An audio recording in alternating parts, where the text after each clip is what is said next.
Studio Kajimba Studio. Mama wulla ni jawde sabo jabe bendani de mo wulli hege sabo gawde bendani kayna ko wulli rafi hudo sabo ndungu do bani muse wulli basal sabo lewdo maya.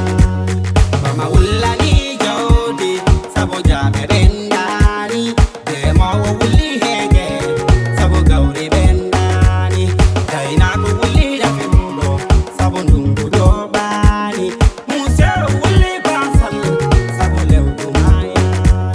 Allah tagi feci fondani hombo yogedal, Allah tagi feci fondani le hombo yogedal.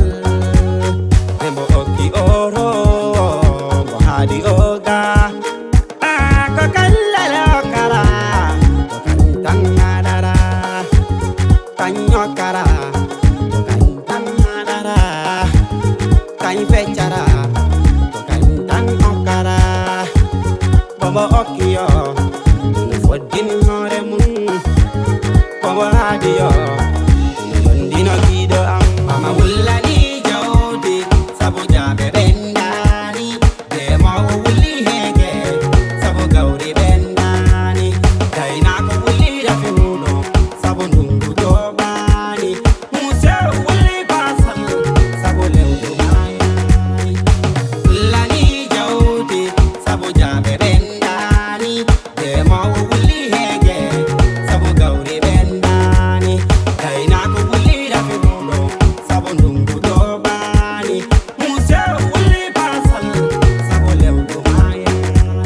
Rema aina mi welani Allah okki madum jam nangudum tude sappo an Allah feci madum hembo feci madum bo okki madum bo rondi ma jam nangudum tude sappo an hembo boda dum wara humbe goddo ko wondi ko tawa ko mako humpada goddo ko wondi ko ako gonda gonda.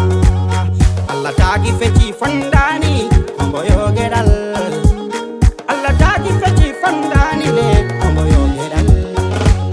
Mama wullani jawde sabo jabe bendani de mo wulli hege sabo gawri bendani kayna ko wulli rafi hudo sabo ndungu do bani muse wulli basal sabo lewdo maya. Mama wullani jawde sabo jabe bendani de mo wulli hege sabo gawri bendani kayna ko wulli rafi hudo sabo ndungu do bani muse wulli basal sabo lewdo maya. Wadi o galo wadi o baso tagi addi dunya, wadi o jali wadi o tayor tagi addi dunya.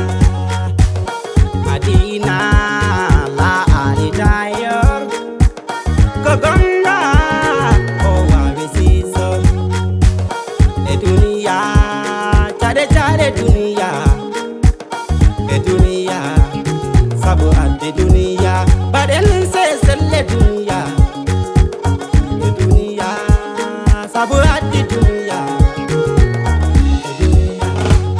Mama wulla